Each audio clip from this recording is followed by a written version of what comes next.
Bienvenue dans Méditation du jour avec Gisèle.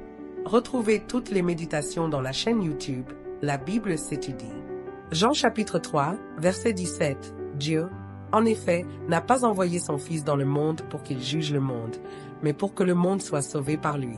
Ce verset vient après l'un des versets les plus connus de la Bible. Jean chapitre 3, verset 16. Car Dieu a tant aimé le monde qu'il a donné son Fils unique, afin que quiconque croit en lui ne périsse point, mais qu'il ait la vie éternelle. Il y a bien une raison que ce verset soit si connu. Il résume parfaitement l'Évangile. Jésus étant Dieu s'est fait homme, pour mourir pour nous sur la croix afin que quiconque croit en lui reçoive la vie éternelle. Dans le verset d'aujourd'hui, Jésus explique le cœur même de sa mission. Jésus est venu comme un agneau.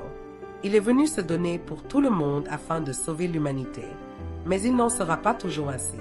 Nous savons que toutes choses ont été remises entre ses mains, et qu'au dernier jour, c'est Christ qui jugera tout un chacun. 2 Timothée chapitre 4, verset 1.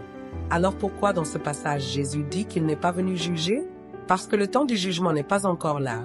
Frères et sœurs, aujourd'hui Christ nous appelle à nous convertir, et à venir à lui, car ceux qui auront cru en lui ne seront pas jugés. D'ailleurs, il le dit un peu plus bas dans le verset 18. Nous sommes dans Jean chapitre 3, verset 18. Celui qui croit en lui n'est point jugé. Mais celui qui ne croit pas est déjà jugé, parce qu'il n'a pas cru au nom du Fils unique de Dieu. Ce message que nous recevons aujourd'hui est un appel à la conversion pour les gens qui n'ont pas encore connu Christ, et un appel à la repentance pour toute personne qui connaît Christ mais qui vit quotidiennement dans le péché. Le Seigneur nous appelle aujourd'hui à nous tourner vers lui. Nous ne sommes pas trop loin, trop sales ou trop inaccessibles pour lui. Il dit qu'il se tient à la porte de notre cœur et il frappe.